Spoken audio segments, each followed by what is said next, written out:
ಎಲ್ರಿಗೂ ನಮಸ್ಕಾರ. ನಮ್ಮಲ್ಲಿ ರೋಡಲ್ಲಿ ಹೈವೇ ಅಥವಾ ಬೇರೆ ಯಾವುದೇ ರಸ್ತೆಯಲ್ಲಿ ಗಾಡಿ ಆಕ್ಸಿಡೆಂಟ್ ಆಗುವಾಗ, ಯಾವುದೋ ಗೋವುಗಳು ಅಡ್ಡ ಬಂದಾಗ ಗಾಡಿ ಆಕ್ಸಿಡೆಂಟ್ ಆಗೋದು ಕೇಳಿದ್ದೇವೆ. ವಿಶೇಷವಾಗಿ ರಾತ್ರಿ ಟೈಮಲ್ಲಿ ಗೋವು ಅಂದ್ರೆ ಮೂಕ ಜಾತಿ, ಅವು ಇನ್ನೋಸೆಂಟೆ, ಅವು ಎಲ್ಲೋ ಒಂದು ಕಡೆ ಮಲಗಿ ಬಿಡ್ತವೆ. ಯಾವಾಗ ಆಕ್ಸಿಡೆಂಟ್ ಕೇಳಿದ್ರೆ ಎದುರುಗಡೆಯಿಂದನೂ ಗಾಡಿ ಬರ್ತದೆ, ಈಚೆಯಿಂದ ಅಪೋಸಿಟ್ ಡೈರೆಕ್ಷನ್ ಗಾಡಿ ಬಂದಾಗ ಗೋವು ಕಾಣೋದಿಲ್ಲ ಮಲಗಿದ್ದು. ಸೊ ಆ ಟೈಮಲ್ಲಿ ಆಕ್ಸಿಡೆಂಟ್ ಆಗುವಂಥ ಜಾಸ್ತಿ.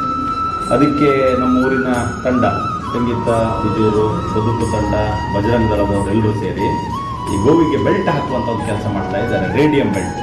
ಅದ್ರ ಪರಿಣಾಮ ಏನಾಗ್ತದೆ ಕೇಳಿದರೆ 2 ಜೀವ ಉಳಿತದೆ. ಆಕ್ಸಿಡೆಂಟ್ ಆಗಿ ಗಂಟಿ ಅನ್ನುವಂಥದ್ದು, ಗೋವು ಅನ್ನುವಂಥದ್ದು ಸಾಯೋದಿಲ್ಲ. ಅದರ ಪರಿಣಾಮ ಬೈಕಲ್ಲಿದ್ದವರು, ಕಾರಲ್ಲಿದ್ದವರು ಅವರಿಗೆ ಪೆಟ್ಟಾಗೋದು ತಪ್ತದೆ ಅನ್ನುವಂಥ ಒಂದು ಕಾಳಜಿಯಿಂದ, ಸ್ವಯಂ ಪ್ರೇರಣೆಯಿಂದ ತುಂಬ ಸಮಯದಿಂದ ಮಾಡ್ತಾ ಇದ್ದಾರೆ. ಈ ತಂಡದವರ ಸಪೋರ್ಟಿಗೆ ನಾವೆಲ್ಲರೂ ನಿಲ್ಲಬೇಕು. ಅದ್ರ ಜೊತೆಗೆ ಅವ್ರದ್ದೊಂದು ಕಳಕಳಿ ಇದೆ.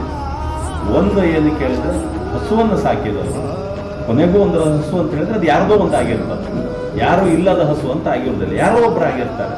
ನಿಮ್ಗೆ ಯಾಕೆ ಮನಸ್ಸು ಬರ್ತದೆ, ರೋಡ್ ಸೈಡಿಗೆ ಯಾಕೆ ಬಿಡ್ತೀರಿ? ನಿಮ್ಮ ಗೋವಿಗೂ ಪೆಟ್ಟಾಗ್ತದೆ, ಇನ್ಯಾರ್ದೋ ಜೀವಕ್ಕೂ ಅಪಾಯ ಆಗ್ತದೆ, ಯಾಕೆ ಬಿಡ್ತೀರಿ? ಈ ಕಾಳಜಿ, ಈ ನೆಗ್ಲೆಕ್ಟ್ ಮಾಡಬೇಡಿ ಅನ್ನುವಂಥದ್ದನ್ನು ಹೇಳಲೇಬೇಕು ಅನ್ನೋಂಥ ಒಂದು ಕಾಳಜಿಯಿಂದ ಅವ್ರು ಬಂದಿದ್ದಾರೆ. ಹಾಗಾಗಿ ಅವ್ರು ಹೇಳೋ ಒಂದು ಸಂದೇಶವನ್ನು ವಾಪಸ್ ತಗೊಳ್ಳಿ. ನಾವೇನು ಗೋಮಾತೆ ಅಂತೇಳಿ ಪ್ರೀತಿ ಮಾಡ್ತೇವೆ, ಗೌರವ ಕೊಡ್ತೇವೆ, ಅದ್ರ ಜೊತೆಗೆ ಈ ಪ್ರಾಣಾಪಾಯವನ್ನು ತಪ್ಪಿಸಬೇಕು ಅನ್ನೋದು ಅವ್ರದ್ದೊಂದು ಕಾಳಜಿ ಇದೆ. ಸೊ ಇವರ ಶ್ರಮ ನೋಡುವಾಗ ನಮ್ಮಲ್ಲಿ ಗಂಟಿಧಾಮಕ್ಕೆ ಬರುವಂಥ ಗಂಟಿಗಳು ಕೈ ಕಾಲು ಮುರ್ಕೊಂಡು, ಸೊಂಟ ಮುರ್ಕೊಂಡು, ಬೆನ್ನು ಮುರ್ಕೊಂಡು, ಕೋಡು ಮುರ್ಕೊಂಡು ಬರ್ತವೆ. ಅದು ಬರುವಾಗ ತಿಂಗಳುಗಟ್ಟಲೆ ಆಗಿರ್ತದೆ, ಯಾರೂ ನೋಡಿರೋದಿಲ್ಲ, ಹುಳ ಆಗಿರ್ತದೆ. ಅದನ್ನು ನಾವು ಗಂಟಿಧಾಮದಲ್ಲಿ ಒಂದು ಟ್ರೀಟ್ಮೆಂಟ್ ಮಾಡುವಾಗ ಅನ್ನಿಸ್ತದೆ, ಇಷ್ಟೆಲ್ಲ ನೋವು ಅನುಭವಿಸ್ಬೇಕಲ್ಲ ಅಂತೇಳಿ ಹೇಳಿ. ಸೊ ಹಾಗಾಗಿ ಈ ಎಲ್ಲವೂ ಕಾಳಜಿ ಇರೋದು ನಿಮ್ಮ ಕೈಯಲ್ಲಿ. ನಮ್ಮನೆದು ಗಂಟೆ ಹೊರಗೆ ಬಿಡೋದಿಲ್ಲ, ಅದರಲ್ಲೂ ವಿಶೇಷವಾಗಿ ಗಂಡುಗರು ಜನಿನ ಹೆಂಗರಿನ ಮನೆಗೆ ಕಟ್ಟಿ ಗುಡ್ಡನ್ನು ಹೆರಗಿ ಬಿಟ್ಟು ಬಿಡುತ್ತೆ. ಅದು ಜೀವ, ಅದ್ರ ಬಗ್ಗೂ ಪ್ರೀತಿ ಇರಲಿ ಅನ್ನುವಂಥದ್ದು ಇವರೆಲ್ಲರ ಪರವಾಗಿ ಕೇಳ್ಕೊಳ್ತಾ ಇದ್ದೇನೆ. ಸೊ ಈ ತಂಡದವರು ಮಾಡಿದಂಥ ಕೆಲಸಕ್ಕೆ ನಮ್ಮ ಬೆಂಬಲ ಇರಲಿ. ಜೊತೆಗೆ ಸಾಧ್ಯ ಆದರೆ ನಾವು ಆ ತಂಡದವ್ರ ಜೊತೆ ಸೇರಿಕೊಳ್ಳುವ.